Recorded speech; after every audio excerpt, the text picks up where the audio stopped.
மர்மம் இருக்கிற ஒருவர் சொல்கிறார், ஒரு அமைச்சராக இருந்தவர் பொன்னையன் முதல் நாள் வரையிலும் போய் சின்னம்மா பொதுச் செயலாளராக ஆகாவிட்டால் நாளை காலை கதிரவன் தோன்றுவது ஐயத்துக்குரியதாகிவிடும் என்று கருதிய ஒரு மனிதர், பேசிய ஒரு மனிதர், மைக்கு போட்டு வைத்திருக்கிற இடமெல்லாம் போய் இட்டலி சாப்பிட்டால் நான் பார்த்து விட்டு வந்தேன் என்று சொன்ன மனிதர் சாவிலே ஜெயலலிதாவினுடைய கன்னத்தில் ஆணியை வைத்து 4 தடவை குத்தினார்கள், அதனாலே தான் 4 புள்ளி இருக்கிறது என்று வெளியே வந்து சொல்கிறார். இந்த PH பாண்டியன் வானளாவிய அதிகாரம் படைத்ததாக சொன்னவர் வானளாவிய புழுகர். அவர் சொல்லுகிறார் செத்தேதான் மருத்துவமனைக்கு தூக்கி கொண்டு போனார்கள் என்று சொல்லுகிறார்.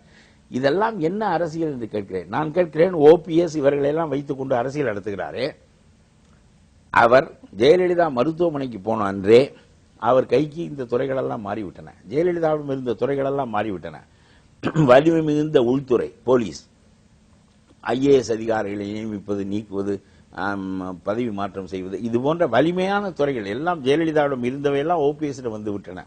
நீ சொன்னாய் ஜெயலலிதாவுக்கு நான் முழு விசுவாசி என்று. அவர் எப்பொழுதும் எப்படி விளம்பரம் கொடுப்பார் என்றால் முழு விசுவாசி O பன்னீர்செல்வம் என்றுதான் கொடுப்பார்.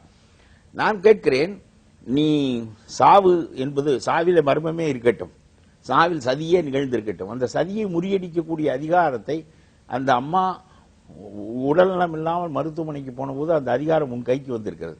அந்த அதிகாரத்தை பயன்படுத்தி ஒரு காப்பி கடை வைத்திருந்த நாம், டீ கடை வைத்திருந்த நாம் இவ்வளவு பெரிய நிலையை அடைந்ததற்கு இந்த பெண்மணி காரணம் என்று உண்மையாக நீ நம்பினால் உன்னுடைய அதிகாரத்தை பயன்படுத்தி அந்த சாவின் மர்மத்திலிருந்து, சதியிலிருந்து ஜெயலலிதாவை மீட்டிருந்தால் தானே அது விசுவாசம்.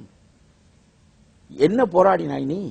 75 நாட்கள் அவர்கள் சதி செய்வார்கள், நீ பார்த்து கொண்டிருந்து விட்டு பிறகு 2 மாதம் முதலமைச்சராக இருந்து விட்டு இப்பொழுது விசாரணை கமிஷனை மத்திய அரசாங்கம் போட வேண்டும் என்று சொன்னால் நான் கேட்கிறேன், அந்த அதிகாரத்தை நீ எதற்கு பெற்றாய்?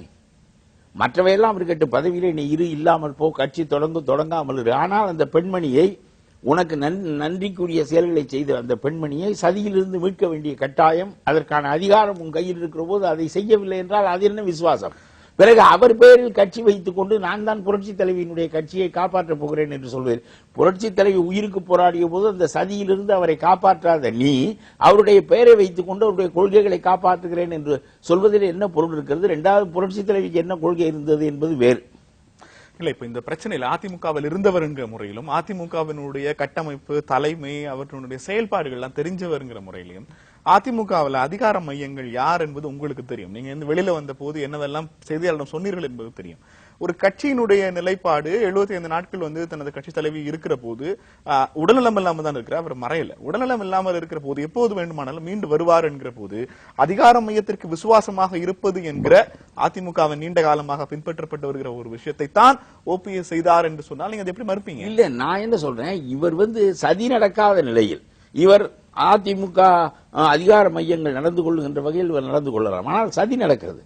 இல்ல, சதி நடப்பதாக நீ நம்புகிறாய். இல்ல, OPS என்ன சொல்கிறார், ஜெயலலிதாவினுடைய மரணத்தில் எனக்கு எந்த விதமான சந்தேகமும் இல்லைன்னு முதல் நாளே திட்டவட்டமாக தெரிவித்து விட்டார். மக்களுக்கு ஒரு சந்தேகம் இருக்கிறது, அந்த சந்தேகத்தை போக்குவதற்கு வேண்டுமானால் விசாரணை இல்லை என்பது தெளிவாக தெரிந்த பிறகு அறிவுடைய நேர்மையுடைய நீ மக்களுக்கு அதை எடுத்துச் சொல்வதா, அல்லது மக்கள் எப்படியோ நம்புகிறார்கள், அவர்கள் எண்ணத்தை நான் பெற்றுக் கொள்கிறேன், அதற்கான ஆதாரங்கள் இல்லாவிட்டாலும் என்று சொல்வது ஒரு அரசியல் தலைமையினுடைய பேச்சா என்று கேட்கிறேன்.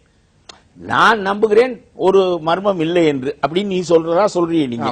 அவர் என்ன சொன்னார் நம்மிடம் இருக்கிறது. சரி, அவர் நான் எந்த சதியும் நடக்கவில்லை என்று நான் நம்புகிறேன், ஆனால் மக்கள் ஐயுறுகிறார்கள் என்று சொன்னால், மக்கள் அறியாமையால் ஐயுறுகின்ற போது நீ உண்மையாகவே சதி நடக்கவில்லை என்று நினைத்தால் மக்கள் எடுத்துச் சொல்ல வேண்டும், உண்மை நிலை பெற வேண்டும். அது மிகவும் முக்கியமானது. ஆகாத பேச்செல்லாம் பேசி அரசியலை புண்ணாக்குவதிலே பொருள் இல்லை.